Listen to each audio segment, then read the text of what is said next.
আসসালামু আলাইকুম, শারমিন লীনা আমন্ত্রণ জানাচ্ছি এনটিভির মধ্যাহ্নের খবরে। এখন জন্ম সনদ দিয়ে খোলো বিকাশ স্টুডেন্ট অ্যাকাউন্ট, নিজের বিকাশ নিজে কর। দৈনন্দিন খরচ মেটাতে হিমশিম খেতে হচ্ছে দেশের কম আয়ের মানুষদের। সঞ্চয় তো দূরের কথা, চড়া দ্রব্যমূল্যের বাজারে ঋণ করে চলতে হচ্ছে অনেককেই। সেক্ষেত্রে উচ্চ মূল্যস্ফীতি নতুন করে অনেককেই দরিদ্র বানাতে পারে বলে মনে করছেন অর্থনীতিবিদরা। আর দেশের সাম্প্রতিক অচলাবস্থা এই মাসে মূল্যস্ফীতিকে আরও উস্কে দেবে বলেই আশঙ্কা তাদের। হাসানুল শাওনের রিপোর্ট। গায়ে খেটে ঢাকায় ৩ জনের সংসার চালান বিধবা নারী জাহানারা বেগম। তবে যা আয় করেন তা দিয়ে তার সংসার চলে কোনো রকম টেনে টুনে। জামাই মরে গেছে ৬ বছর ধরে, আমার কে দিব?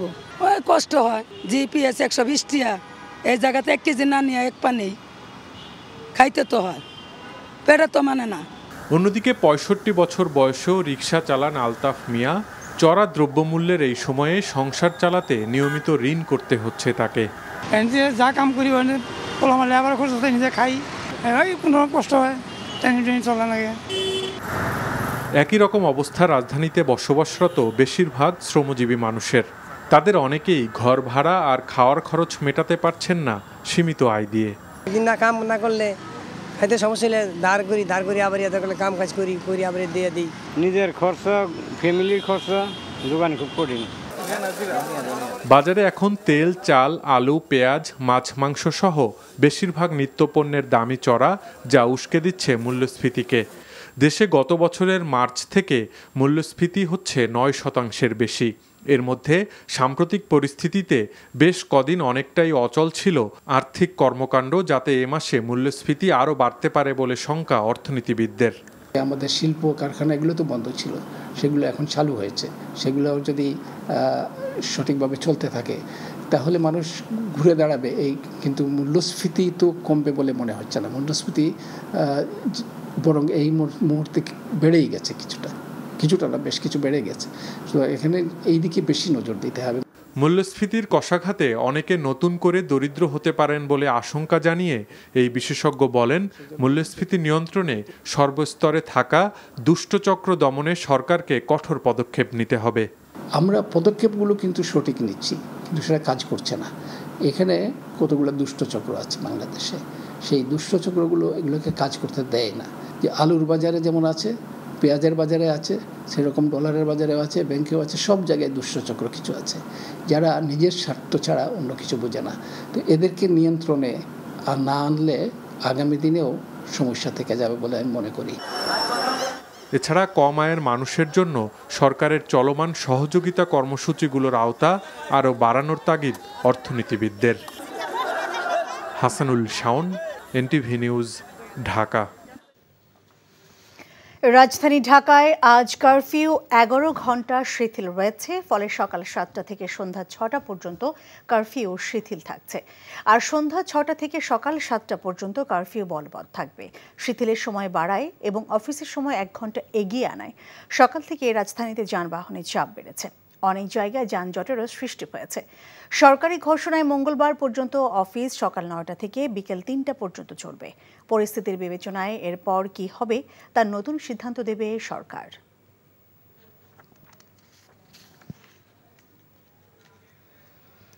দর্শক, রাজধানীর সায়েন্স ল্যাব এলাকা থেকে আজকের পরিস্থিতি সম্পর্কে জানিয়েছেন আমাদের স্টাফ করেসপন্ডেন্ট জুনায়েদ আল হাবিব।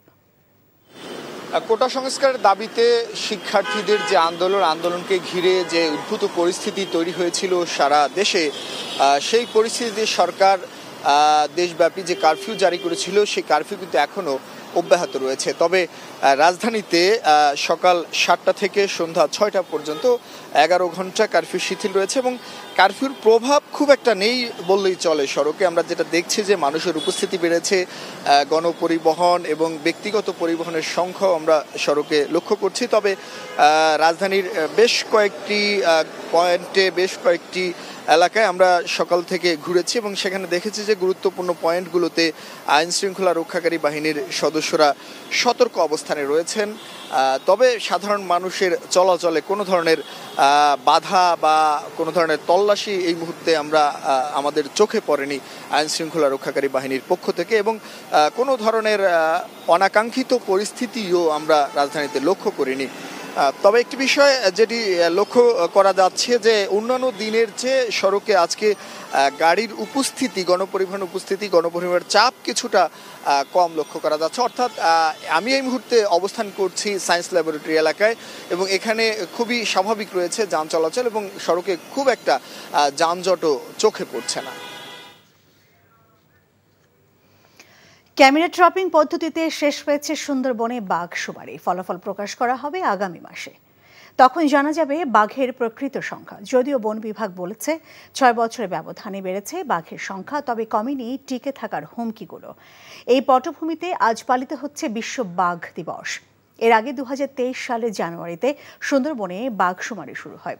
এর মাঠ পর্যায়ে কাজ শেষ হয় 4 মাস আগে। এখন চলছে বিশ্লেষণ। এবারের শুমারিতে বাঘের সংখ্যা বাড়বে বলে ধারণা বন বিভাগের। অন্যদিকে প্রাণীবিদ্যা বিভাগের সমীক্ষা বলছে বনে যে খাবার আছে তাতে টিকে থাকতে পারে কমপক্ষে 164টি বাঘ। বন বিভাগ থেকে জানা গেছে সুন্দরবনের বাঘ সংরক্ষণ প্রকল্পের আওতায় গত বছরের জানুয়ারি থেকে এপ্রিল পর্যন্ত ক্যামেরা ট্র্যাপিং পদ্ধতিতে সাতক্ষীরা ও খুলনা রেঞ্জে শুমারি হয়। এবছরের প্রথম দিকে বনের চাঁদপাই ও শরণখোলা রেঞ্জেও একই পদ্ধতিতে শুমারি করা হয়। এছাড়া সুন্দরবনে খাল সার্ভের মাধ্যমে বাঘের পায়ের ছাপ সংগ্রহ করা হয়। দর্শক, এই মুহূর্তে রাজধানী রামপুরা এলাকায় আছেন আমাদের স্পেশাল করেসপন্ডেন্ট হাসান জাভেদ। আমরা সরাসরি যুক্ত হচ্ছি তার সঙ্গে। জাভেদ, আপনার কাছে আজকে কারফিউতে রাজধানীর পরিবেশ আপনি কেমন দেখছেন সেই বিষয়ে জানতে চাই। আমার প্রশ্ন যে এই কারফিউ 1 ঘন্টা শিথিল করা হয়েছে আজকের জন্য, তো ঠিক এমন পরিস্থিতিতে জনজীবনের পরিবেশ আপনি কেমন দেখছেন?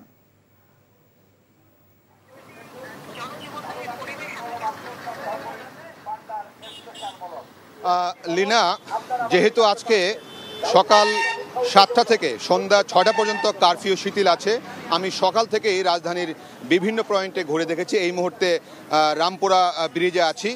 এইখানকার চিত্র যদি আপনাকে দেখাই, যানবাহন কিন্তু বেশ স্বাভাবিকভাবেই চলছে, ব্যক্তিগত যানবাহন চলছে। যেমন এই যে রামপুরা ইউলুপ দিয়ে কিন্তু দেখেন অনেক প্রাইভেট কার যাচ্ছে, এবং সিএনজি বলেন, পাবলিক বাস বলেন, সেগুলো চলছে। মানুষের উপস্থিতিও কিন্তু গত কয়েকদিনের তুলনায় বেশ বেড়েছে, এবং অনেক জায়গায় ছোট ছোট জ্যামেরও সৃষ্টি হয়েছে যেখানকার জায়গাগুলিতে, এবং মানুষজন যাচ্ছেন তাদের নিত্য প্রয়োজনীয় কাজ। যারা আছেন অফিস আদালত, যেহেতু সকাল 9টা থেকে বিকাল 3টা পর্যন্ত অফিস, সেই জন্য কিন্তু তারা অফিসে ইতিমধ্যেই গিয়েছেন। যারা বেসরকারি চাকরিজীবী তাদের অনেকের অফিস হয়তো 10টা থেকে শুরু হয়, কারো 11টা থেকে শুরু হয়, তারা কিন্তু এখনও যাচ্ছেন, 12টায় অফিসে পৌঁছাতে হবে, এরকম ব্যাপারও থাকে। অনেকের সাথে কথা বলেছি, তাদের মধ্যে কিন্তু কিছুটা উদ্বেগ উৎকণ্ঠা কাজ করছে। তবে তারা অনেকটা, যেহেতু এখন রাস্তায় আইন শৃঙ্খলা রক্ষাকারী বাহিনীর সদস্যরা বেশ তৎপর আছেন, সেই জন্য তারা কিছুটা যাচ্ছেন এবং চেষ্টা করছেন তাদের সব কাজকর্ম সম্পন্ন করতে। সবচেয়ে বেশি সমস্যায় যারা পড়ছেন, নিত্য যারা আয় করেন সেই মানুষগুলির, কিন্তু খেটে খাওয়া মানুষগুলির কিছুটা সমস্যা আছেন। তারা বলছেন যে মানে পুরোপুরি স্বাভাবিক অবস্থা না আসলে তাদের সব কাজকর্ম কিন্তু তারা ঠিকমতো করতে পারছেন না, সেই জন্য একটি সমস্যার সৃষ্টি হচ্ছে। সার্বিক পরিস্থিতি যদি বলি, যে যানজটের সৃষ্টি হচ্ছে, মানুষজন রাস্তায় নেমেছে, অফিস আদালতে ঠিকমতো যেতে পারছেন, ব্যক্তিগত গাড়ি থেকে শুরু করে সব গাড়ি চলছেন, এবং আমার পিছনে দেখতে পাচ্ছেন অনেক ব্যক্তিগত গাড়ি যানবাহন কীভাবে যাচ্ছে, এবং মানুষজন কিন্তু যে রাস্তা পারাপার হচ্ছেন, যাচ্ছেন। তো এই অবস্থার মধ্য দিয়ে কিন্তু রাজধানীবাসী তাদের কার্যক্রম সম্পন্ন করছেন। আবার জানছিলাম রাজধানীর পরিস্থিতির খবর। চুয়াডাঙ্গা শহরে এক নারীকে হত্যার ভয় দেখিয়ে ধর্ষণের অভিযোগে এক ব্যবসায়ীকে গ্রেফতারের পর কারাগারে পাঠানো হয়েছে। রোববার ওই নারী সদর থানায় ব্যবসায়ীর বিরুদ্ধে মামলা করেন, পরে তাকে গ্রেফতার করে আদালতে হাজির করে পুলিশ। বিকেলে senior judicial magistrate Mohammad Ripon Hossain তাকে কারাগারে পাঠানোর নির্দেশ দেন। অভিযুক্ত ইলিয়াস হোসেন চুয়াডাঙ্গা সদরের দৌলতদিয়ার বাসিন্দা। পুলিশ ও এলাকাবাসী জানায়, গত শুক্রবার রাতে ওই নারীর বাসায় ঢুকে তাকে প্রাণনাশের হুমকি দিয়ে ধর্ষণের অভিযোগ করা হয়েছে ইলিয়াসের বিরুদ্ধে।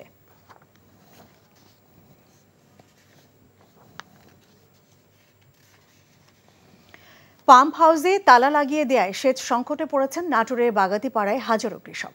ধানের চারা রোপণের বয়স পার হয়ে গেলেও পানির অভাবে রোপণ করা যাচ্ছে না ধান। একই অবস্থা অন্যান্য ফসলের ক্ষেত্রেও। এই অবস্থায় ক্ষতিগ্রস্ত কৃষকরা চান দ্রুত সমাধান। পানি উন্নয়ন বোর্ড বলছে, নতুন পাম্প কমিটির উপর উচ্চ আদালতের স্থিতাবস্থা থাকায় এই সমস্যা তৈরি হয়েছে। নাটোর থেকে হালিম খানের পাঠানো রিপোর্ট। আমার মতো হাজার হাজার কৃষক এই জায়গায় চারা করে তাদের চারা নষ্ট হয়ে যাচ্ছে। এখন এই অবস্থায় যে খরা, যে অবস্থা, এই অবস্থায় তো আমাদের আর বাঁচার মতো কোনো উপায় নাই। নাটোরের বাগাতিপাড়ার এমন হাজারো কৃষক সেচ দিতে না পারায় তাদের কপালে এখন চিন্তার ভাঁজ। সেচের অভাবে নষ্ট হচ্ছে ধানের চারা সহ অন্যান্য ফসলের বীজ।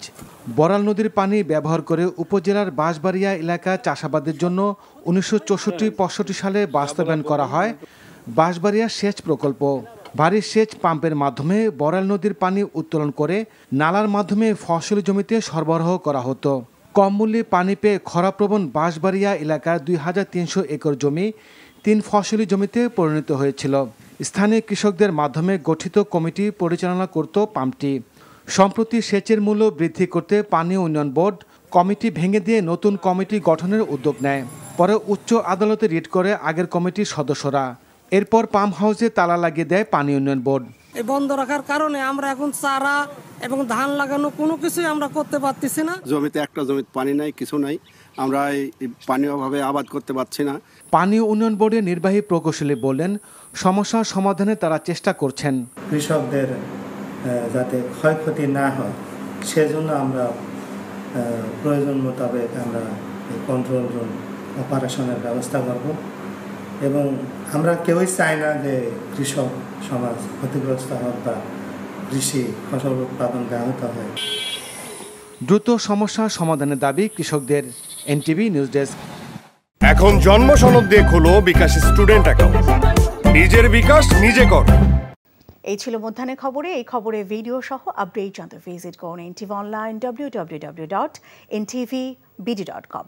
এছাড়াও এনটিভি জনপ্রিয় সব অনুষ্ঠান ও খবরের আপডেট জানতে ভিজিট করুন আমাদের ইউটিউব ও ভেরিফাইড ফেসবুক পেজ। দুটায় দুপুরের খবর দেখার আমন্ত্রণ রইল। এতক্ষণ সঙ্গে থাকার জন্য ধন্যবাদ সবাইকে।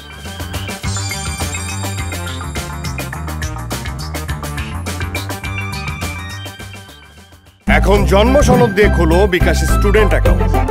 নিজের বিকাশ নিজে কর।